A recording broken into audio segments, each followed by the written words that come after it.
Here's a new book I'm sure you'll want to buy and read, unless you prefer to just stick a fork in your eyeball for free. The book by Philip Nell is entitled, Was the Cat in the Hat Black? The Hidden Racism of Children's Literature and the Need for Diverse Books. I know, that fork in the eyeball is looking pretty good, isn't it? In a wonderful article over at Newsbusters, Tim Graham delves deep into Philip Nell's philosophy. Nell apparently believes that there may be racism hidden in our favorite children's books, and that if he can ruin our enjoyment of those books, he might be able to pick up a couple of bucks and some publicity without ever having to do anything worthwhile. Thus, Philip Nell asks the all-important question, is the cat in Dr. Seuss's Cat in the Hat books really a black person? If you answered, no, you knucklehead, he's a gray and white cat, then you may not be an English professor like Philip Nell. You see, Philip Nell is an English professor, and so he has enough free time on his hands to look deeper into the substrata of the Cat in the Hat books. He says the cat's top hat and white gloves show that his character has its roots in minstrelsy, the practice of white performers pretending to be black in order to entertain people instead of writing useless books about the Cat in the Hat. Now, to me, the question of whether the Cat in the Hat was really a black person seems simple. If you remember the story, the Cat in the Hat bursts into the home of two children and turns the place upside down while teaching them the important lesson that it's fun to have fun, but you have to know how. Obviously, if a black person did that, he'd be arrested. So the question answers itself. But Philip Nell also opposes Babar the elephant. He says the Babar books present colonialism in a good light because Babar becomes more civilized and European and is thus more greatly admired by his native people. This also happened to Gandhi and Bishop Tutu, but they didn't have the funny long noses, so it doesn't count. An article about Nell's book in Time magazine suggests that we combat the hidden racism in children's books by asking our children some important questions while we read the books to them, like, whose point of view is this story favoring? What kid wouldn't love to be asked that in the middle of reading his favorite book? If nothing else, Philip Nell's book has proved that the Cat in the Hat was right. It is fun to have fun, but you do have to know how. Obviously, Philip Nell doesn't know how. Or maybe he just didn't listen to the cat because he doesn't like black people. Trigger warning, I'm Andrew Klavan, and this is The Andrew Klavan Show. I feel hunky-dunky, life is tickety-boo. Birds are winging, also singing hunky-dunky-doo. Ship-shape, tipsy-topsy, the world is zippity-zing. It's a wonderful day, hurrah, hooray! It makes me want to sing. Oh, hurrah, hooray! Oh, hooray, hurrah! All right, boy, it is the Klavanless weekend is upon us already. That was the fastest week. We are just, that's how entertained we are. We're just that entertaining. We have Sebastian Gorka, advisor to President Trump. He's going to join us to discuss the news of the day. And meanwhile, we're going to stay on Facebook and YouTube so you can watch the interview. But that doesn't mean you shouldn't subscribe. You should subscribe to thedailywire.com to support us, but also to be in the mailbag. We had a good mailbag yesterday, answered questions. All the answers were 100% correct and changed people's lives, some of them for the better. And if you subscribe for $100 a year, you get the Leftist Tears tumbler, so you can drink your Leftist Tears cold or hot, as you prefer. Also, my wife yelled at me yesterday. She said, I'm picking on Michael Knowles. Because I was saying, if you go on and review the show and maybe subscribe on iTunes, the show will move up the ranking. It's not a question of how many people listen. It's how engaged you are. And I was making fun of Knowles, and Knowles is doing a wonderful show, and his went up. He got people to review it, which I never pay attention to. And so his show went higher than mine. I was saying we should destroy him. Don't do it to destroy him. I'll destroy him personally after the show. But please do go on and review the show and make sure it moves up over the rankings and humiliates them no matter what my wife says.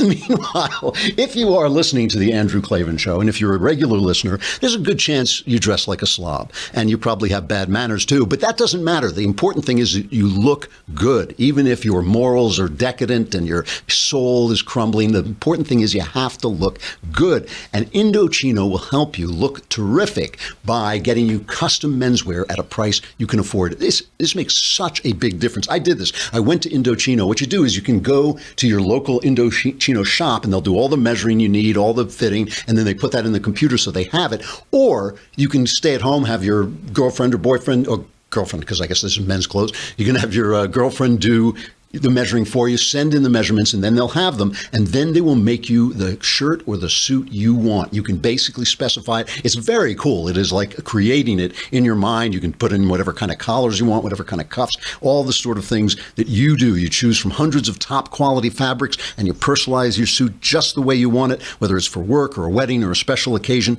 They've suited up hundreds of thousands of men, and they're now the largest made-to-measure menswear brand in the world. You pick fabric, you pick everything. Yeah, well, it really looks so much different than if you just get your suit off the rack. It's really a totally different look. So this week, my listeners can get any premium Indochino suit for just $379. That is like basically half price. It's Indochino.com.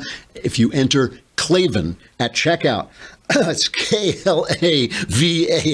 You didn't ask me, so I'm just going to tell you. It's Oh, there you go. About time. It's 50% off the regular price of a made-to-measure premium suit, and the shipping is free. Just go to Indochino.com, promo code Klavan for any premium suit for just $379 and free shipping. Incredible deal for a suit that will fit you better than anything off the rack ever could. It really will change the way you look, and when you look better, you feel better. So Indochino.com, promo code Klavan.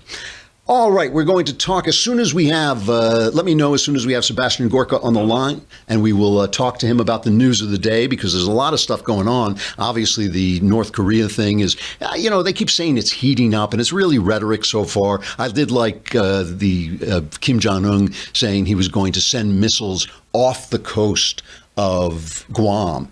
Basically, the missiles that he's talking about are not very accurate.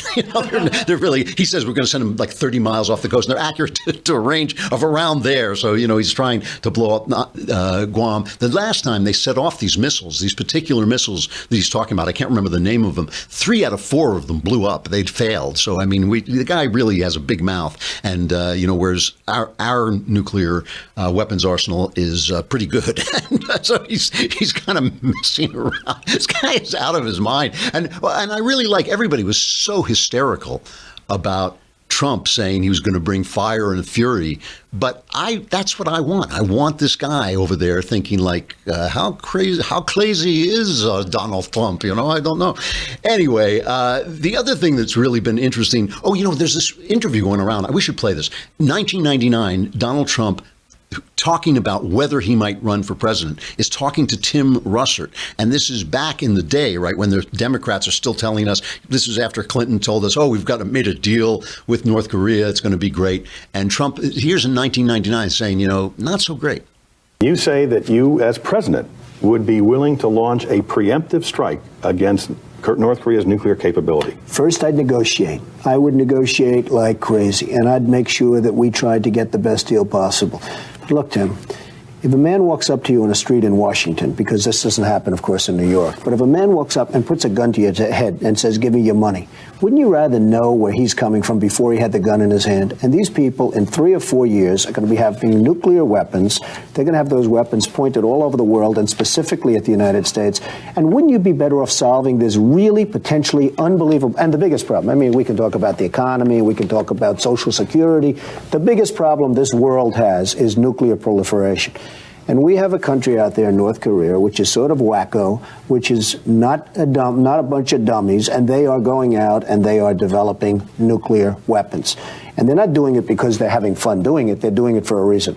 And wouldn't it be good to sit down and really negotiate something, and ideally negotiate? Now, if that negotiation doesn't work, you better solve the problem now than solve it later, Tim. And you know it, and every politician knows it, and nobody wants to talk about it. Jimmy Carter, who I really like, he went over there. It was so soft. These people are laughing at us. Jimmy Carter undermined Clinton and really convinced him to go ahead with this stuff. He says he really liked him. That was back in the days when he was a Democrat. But, so he's been talking about this, and it is true that everything that's happening now, he inherited. You cannot blame him. And yet the press, no matter what this guy says, no matter what Trump says, it's always going to be the most negative approach they can take to it. So anyway, he's Kim Jong-un is threatening Guam. The guy in Guam is happy that Trump is standing up to him. We have the governor of Guam had this to say. As far as I'm concerned, as an American citizen, I want a president that says that if any nation such as North Korea attacks Guam, attacks Honolulu, attacks the West Coast, that they will be met with hell and fury. What I'm concerned about is if a U.S. senator says initiate an attack and causing a war, and remembering that they're in the Mariana Islands, this is American sovereign soil. This is 600-mile archipelago of islands similar to Hawaii, where there are over 200,000 American citizens. Right. So it's important that as we make decisions, that those folks that are in a position of leadership, that they understand too that war is the last option, because not only will tens of thousands American military forces and dependents be affected by a regional war, right, but because the Western Pacific has American soil in it, then a couple of 100,000 Americans could get caught in the crosshairs. So that's Eddie Calvo, the governor of Guam, saying he's happy Trump is saying this. We're Americans over here. We want a strong president standing up to him. We have Dr. Sebastian Gorka, the deputy assistant to President of the United States, Donald Trump, and also one of the most articulate and enthusiastic defenders of the President of the United States. How are you doing? It's good to see you. We've never met. It's wonderful to find. It's wonderful to finally electronically meet the great Clavanator. I appreciate that, and I appreciate knowing that at least somebody in the White House is listening so that we can set everybody straight over there.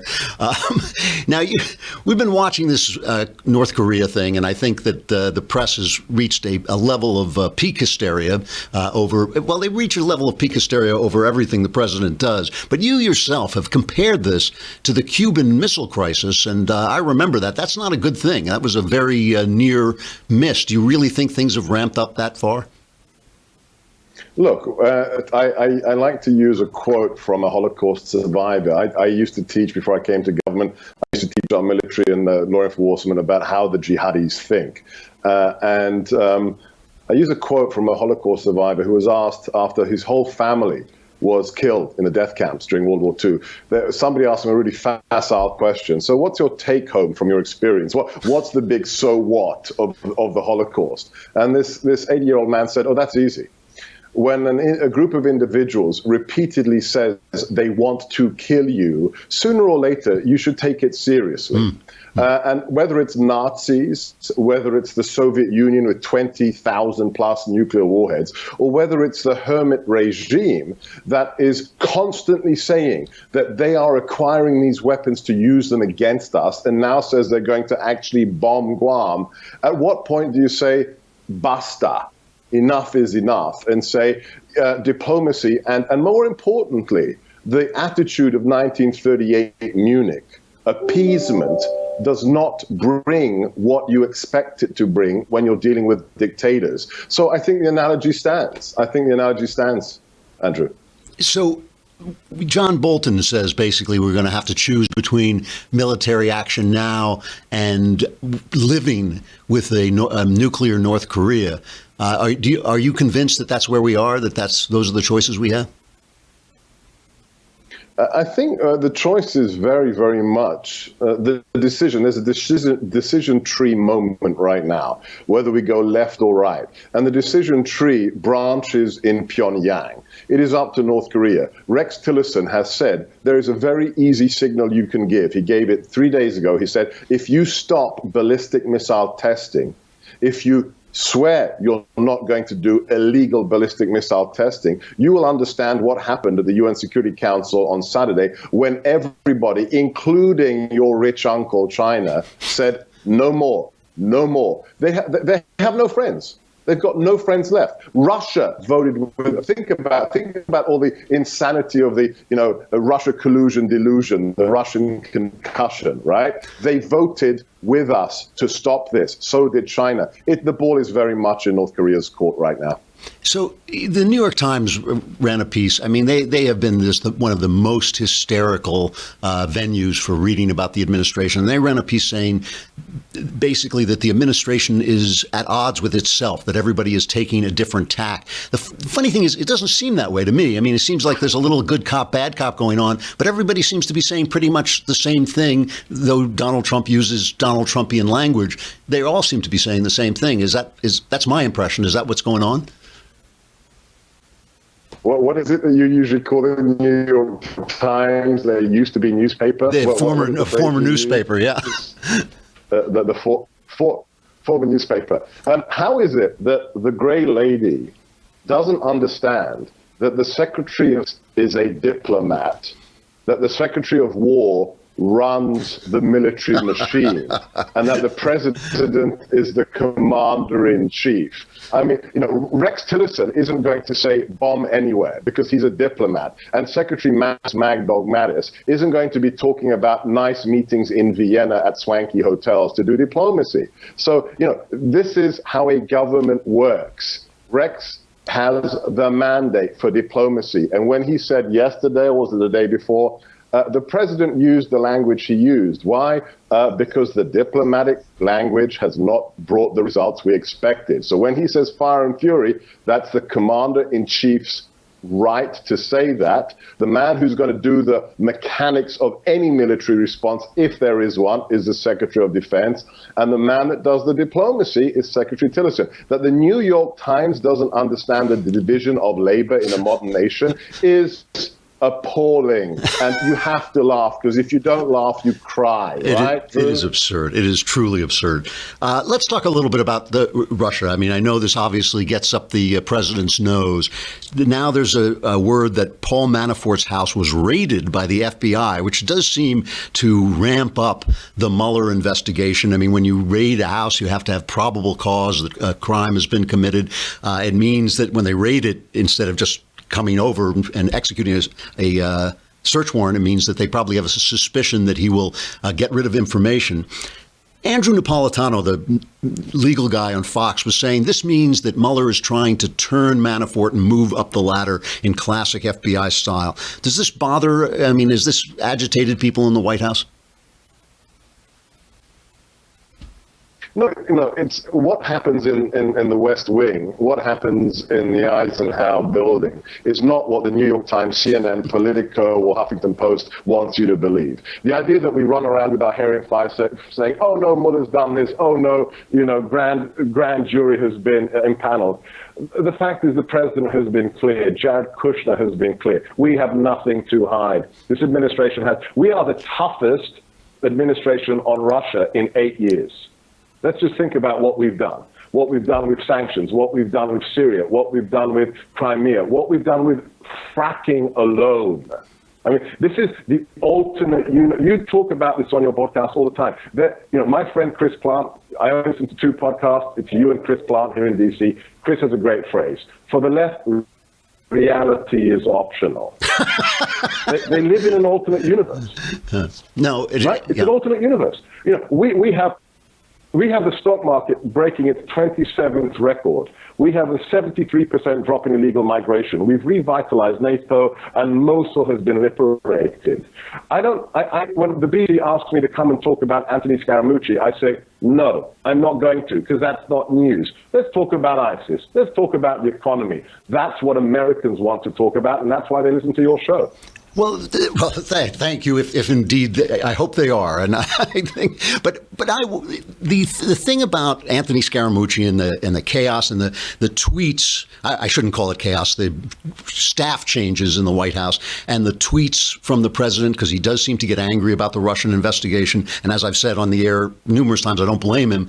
But it does seem to distract from the legislative agenda. If there is one place where the administration seems not to be able to get things going, it is wrangling the cats in Congress. I mean, there was just this exchange between the president and Mitch McConnell, where Mitch McConnell says his expectations are too high, and Donald Trump said, yeah, well, you've been promising for 7 years to do this. But one of the things that did bother me was that some of this stuff in the White House was going on while they were debating the health care bill. And I wanted to see Donald Trump, who really is he's very persuasive when he pays attention and when he focuses on this. I wanted to see Trump kicking butt in the Senate and getting those guys in line. Is there any truth to the idea that there is distraction in the White House that keeps the legislative agenda from getting through? Look at the track record. So let's get rid of the miasma of fake news and the fake news industrial complex. Look at the number, just the number of executive orders and legislative initiatives this president has brought. He's blown Obama's record out of the water by factors, not by percentages, but factors. So no, there is no truth. And I especially understand the basis concern with Obamacare and etc. But the president made a strategic decision, and it's a pro-democracy one. So let's stop for a second. He said, remember, this is the man who is going to wipe out democracy, according to the left. Yeah. He said, we have separation of powers, we have checks and balances. And he said, I need to make America safe, so I'm going to use executive orders to bring my immigration measures to book. I'm going to unleash our military, not to nibble at the edges of ISIS, but to annihilate them. I'm going to do the stuff the executive is good at. Now, Obamacare, the GOP has been talking about replace or repeal for 7 years. And the president made a strategic decision. Let's allow Capitol Hill to follow through on 7 years of promises. Maybe it was a mistake to make that decision and say, okay, show us what you can do, because clearly they failed. It's not our intent to do everything, because there's a reason we have a Congress. There's a reason there's a House of Representatives and a Senate. So it's actually respect for the protocols and the traditions that made the president say, okay, Obamacare, show us what you can do, Mitch McConnell. And this is where we are today. Let me ask, I have one more question and I'll let you go. I have to ask about this Wall Street Journal piece yesterday that basically went after Steve Bannon, who is obviously Satan in the minds of the press. And it's funny, I know a lot of people who really dislike Steve Bannon. I knew Steve when he was a Hollywood guy. He was never anything but gracious and polite to me. That was my entire experience of him. But I do know a lot of people that I trust and love who've had terrible run-ins with him. So the Wall Street Journal says that Steve Bannon and his alt-right minions are basically waging war against McMaster and go after anybody who is, in a different faction. Fantasy or reality? Bogus. Totally bogus. I mean, really. You know what this is? It's lazy journalism. Instead of actually finding out what's going on, you exploit the tropes that people expect. There's got to be the Goldman Sachs globalists vying for influence against the Pepe the Frog nationalists. It's just lazy. It's just hackneyed. I thought as the son of immigrants, as the son of a man who escaped from a communist political prison, I thought I was adequately cynical about the media. I had no idea. No idea. Yeah. I mean, when I came in January 20th, I swear to you, I got a Bible here, okay? I'm going to swear on my Bible, okay? 80 to 90% of the stories I read in the mainstream media about the West Wing have nothing to do with reality. Not only that, they're 180 degrees out of whack with reality. I just read an article yesterday that I am on the short list to be Strategic Communications Director of the White House. False, not true. This is just 80%, huh? That's I can't explain. 80%. I've come in and I've read articles. I was in the room when the issue was being debated 36 hours beforehand, and the story is diametrically opposed to what was happening in the building at the time. It's lazy journalism. It's cheap. It's lazy. It's saddening. They have a psychological block with November the 8th. They can't get over the fact. The New York Times said 92% victory for Hillary on the day of the election. What did the Huffington Post say? 98%. Guys, you're bankrupt. You're morally, ethically, and technically bankrupt. Well, tell Steve if he ever wants to come on. We would love to have him on the show to talk to him. Thank you very much. You are really one of the president's most eloquent defenders. He's lucky to have you. Dr. Sebastian Gorka, thanks for coming on. I appreciate it. It's just an accident. Just keep doing what you do. Thanks, Drew. Thanks a lot.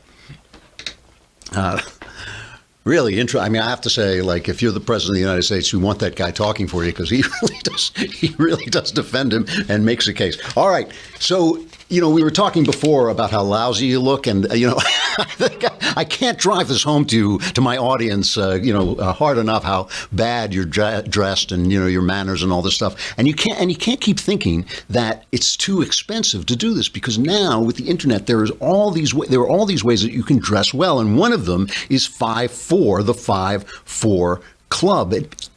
Looking good doesn't have to cost a fortune. 5'4" Club has actually revolutionized the way men shop. And I know I have tried everything I can. Mostly I just come in and Jess dresses me. I come in, I'm like the two-dimensional paper doll, that Jess folds my clothes over. You can't see the tabs over my shoulder. Jess dresses me. I stand there like this and she pushes me onto the set. But, I used to actually go to people who buyers and all this stuff, but they're just trying to sell you stuff.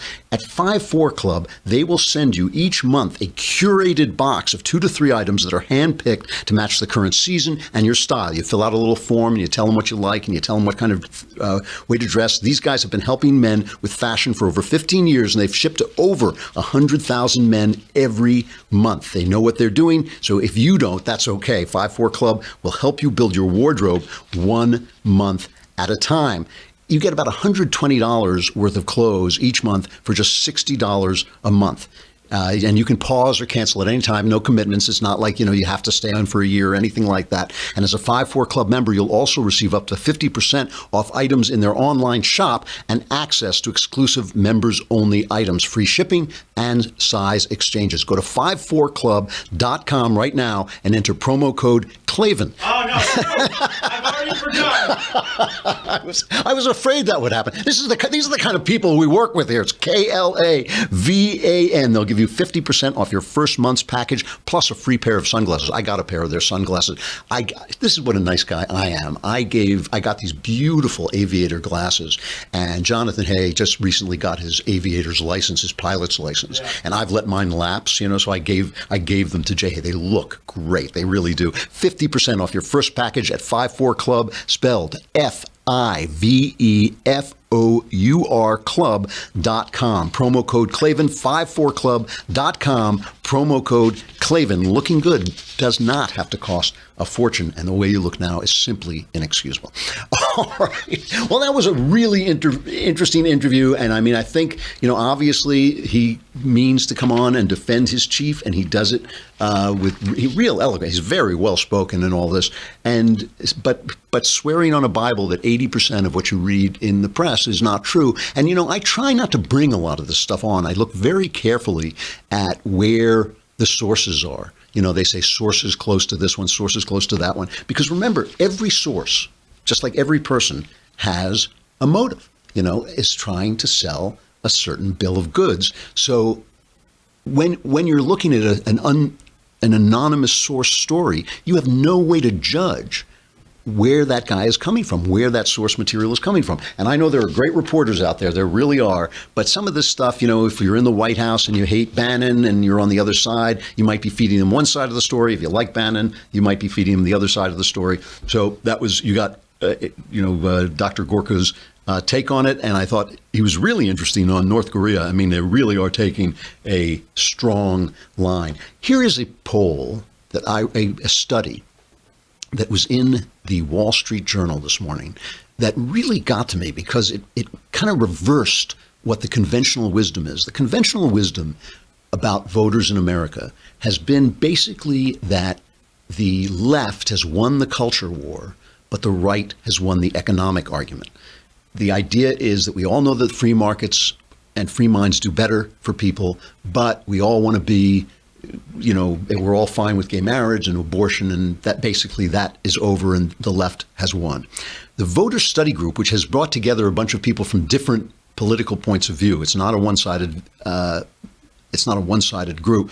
A guy there named Lee Drutman recently looked beyond the simple left-right paradigm in a questionnaire asking the voters from the 2016 election to identify both how they voted and how they felt about various economic and social issues. Then he mapped the results. We have the map up here. He put the dots, obviously the red dots are Trump voters and the blue dots are what was her name? Hillary. That's right. I forgot. So like, I don't know why. I don't know why I forgot that. It must be because she doesn't matter anymore. It must be because she just doesn't matter anymore. I think that's what it is. And while most Hillary Clinton voters were deeply liberal on both the social and economic axis, the surprise was the Trump voters who were very conservative on social issues but moderate on economic ones. By Mr. Drutman's count, 73% of all voters were left of center on economics. And this is what our man Henry Olsen, who is so good at predicting elections, this is what Henry Olsen has been saying, that basically we want a safety net. We want to know that we're not going to fall through the cracks. We want to know that if the factory leaves town, our children are not going to starve. And we think the government is rich enough to help us with that. Most of the remaining Trump supporters were quite moderate on economic questions.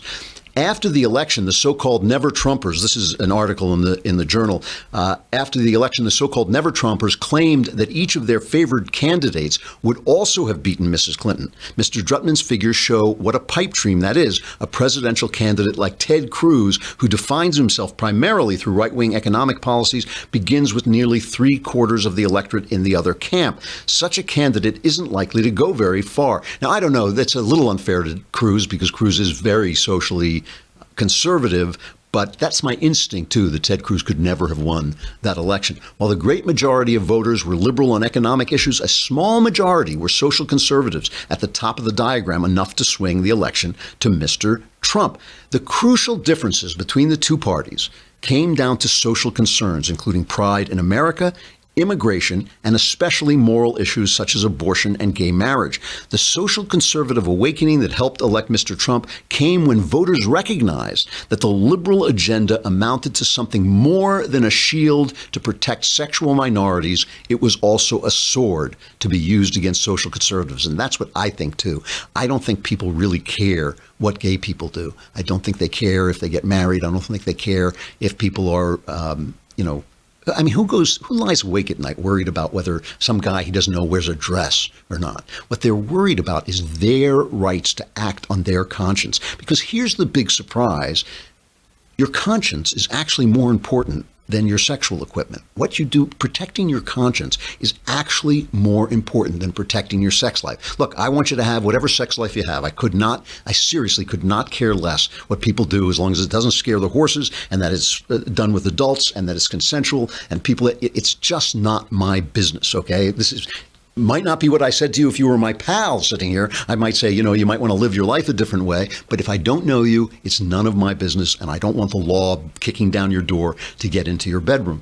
But the thing is, once you start to say to me that I have to like it, I have to love you, I have to participate in your wedding, then to me, that is just way, way out of line. And I'll tell you, I want to bring this to a larger question about the way we look at sex in this society at this moment. But first, you can't see what I'm saying if you can't see. And you can't see if you're not wearing good glasses or contact lenses. And many of you, I stopped wearing contact lenses because it was just too expensive to get the good ones. I'd wear them too long so I wouldn't be spending all this money. They start to hurt my eyes. It was really bad. But that was because just about 4 companies have controlled 97% of the contact lens market until now, because now there's Hubble, Hubble, and they will sell you premium contact lenses online so that you can get a fresh pair of lenses every single day, 60 contacts for $30. That's $1 a day, okay? $1 a day, and they come to your door. This is half the price of other brands. You go to HubbleContacts.com and you can get your first 2 weeks for free. These are quality daily lenses, half the price. Contacts are expensive because of this monopoly that these guys are breaking through. Hubble sells directly to you so they can offer contacts for half the price, and they can send you to an optometrist if you don't have a prescription today, because you got to get a prescription, obviously, for your good contacts. Getting contacts has never been more convenient or affordable. No more overpaying or overwearing. Go to HubbleContacts.com to get your first 2 weeks of lenses for free. 15 pairs of lenses for free. You really can't beat that deal. Hubble is offering my listeners 2 weeks of free contacts. HubbleContacts.com, and you can get 20/20 vision for half the price. That's HubbleContacts.com. You know, people say that our society is sex obsessed, but I don't think that's right. I don't think it's sex obsessed. I think it's spirit deprived. I think that it's not so much that we look at the world through our sex lives and think that our sexual proclivities are our identities. It's that we don't understand that our identities, that we are spiritual creatures. We have let people talk us out of what we know for a fact. You know for a fact that you are you. And, you know, I was reading this New York magazine has a sex diary, okay, where they ask people to, they ask typical New York readers to record a diary of their sex lives. And Glenn Reynolds on Instapundit, excellent site, he posted one of these sex diaries of this woman who's trying to find a mate. She has a matchmaker. She goes on Match.com, and she's a typical New York writer, New York reader. She's in some kind of editorial type position and all this stuff. Obviously very well heeled. She has this description of her dates. There's 3 dates in this diary. I'm just going to read you one. 7:30 p.m. Shower, blow-dry dress, agent provocateur push-up bra with matching lace panties, a low-cut slinky top, white slacks, and high sandals. I'm sun-kissed from my weekend in the Hamptons. I look and feel like $1 million. 8 p.m. Excited. I walk the few short blocks to the restaurant, which is smack between my home and she calls him Bachelor number 1 because she goes out on 3 dates. After an amazing meal and an okay bottle of wine, all we need to know is your place or mine. We picked my place, 11 p.m. Things seemed hot and heavy, but Bachelor number 1's penis is still flaccid. I've been around the block enough to know it's him, not me. He says, I have to tell you something. I feel a little vulnerable right now. I have herpes. And the only thing I can think to say is, wow. And his response is, I can't believe you think this is a big deal. Do you realize almost 70% of the population has herpes? And she responds, I'd like to stay in the other 30%. And it goes on and on like this. And if you talk to people who date now, dating is dreadful. It is dreadful. And I would like to just suggest that the reason our sex lives are so out of whack is because they're all about sex. That your sex life, listen, this is not a judgment. It's always, all you ever hear is, don't have sex because it'll do this. Don't have sex because it'll do that. Forget about that. Forget about whether yes or no to have sex. What about going out with someone to find out what they're like? What about getting to know someone to find out what they're like? What about, trying to understand something besides what is your place or mine? I mean, you had a great dinner with this guy. The only question is your place or mine. I mean, that's such a telling phrase, and it's not obsession with sex. It is deprivation of the spirit. We have let people talk us into the fact that we're not here, that this is it, this meat that surrounds us is all there is to us and how we should live our life. And our identity is, I'm gay, that's my identity. I make fun of those guys on Everyday Feminism, not because they're loons, although they're loons. I make fun of them because they're asking all the wrong questions. They should be asking, what is my moral approach to life? What do I think is important? What's the goal and purpose of my life? And nobody asks that. It's like, who am I? Am I gay? Am I straight? Am I trans? It's like, that may not be the most important question in your life. Andre Dubus, a terrific short story writer who became famous for a while because they made a movie called In the Bedroom that was a big hit, but he was a Catholic writer, and he has one story about a girl who decides she's not going to go on what she calls naked dating. She's not going to do naked dating anymore. She's just going to date, and she's just not going to have sex. She's not going to have sex. And basically, that's when she meets the man of her dreams. And it's like a very it's very telling because it's not the lack of sex that does it. It's not the lack of sex that does it. It's the treating people. When you put sex out of the equation, you start to treat people as if they were spirits, and they are. And that because you're actually dealing with the truth of them. All right, to get to stuff I like, I have to, before I get to the final stuff I like on Robert Mitchum, I have to say a farewell to Glenn Campbell. Glenn Campbell died in his 80s. And people don't really remember. What they remember of him was he would get drunk and get arrested because he had incipient Alzheimer's, and he was starting to go a little bats. And he did a final tour with Alzheimer's and did a song, "I'm Still Me." But back in his heyday, back in the late 60s and early 70s, he was huge. He was bigger than the Beatles. He sold an estimated 45 million records. And he was good, too. You know, I not to speak ill of the dead, but he was in the John Wayne version of True Grit. And if you watch him, he's an amateur. He's terrible in it. But that just shows how big he was, that they put him in this major, major motion picture because people would come to the movie to see him. His biggest contribution, he was a terrific guitarist, but his biggest contribution was as a interpreter of the songs of Jimmy Webb, who was one of the great American songwriters after the age of great American songs. He did write the worst song, one of the worst songs ever written, MacArthur Park. Remember MacArthur Park is melting in the dark, all the sweet, a song that has absolutely no meaning. You know, if you actually said the words, it's MacArthur Park is melting in the dark, all the sweet cream icing flowing down. I mean, it's terrible. But he also wrote some beautiful, beautiful songs. Wichita Lineman, By the Time I Get to Phoenix. I think he wrote Gentle on My Mind, which is a beautiful one. Here is just one, Glenn Campbell, just to remember the guy as he heads off to the next adventure. Galveston, which is about a guy in the Vietnam War thinking about the Texas town of Galveston. Galveston, oh Galveston, I still hear your sea winds blowing. I still see her dark eyes glowing. She was 21 when I left Galveston. Galveston, oh Galveston, I still hear your sea waves crashing while I watch the cannons flashing. I clean my gun and dream of Galveston. I still see her standing by the water, standing there looking out to sea.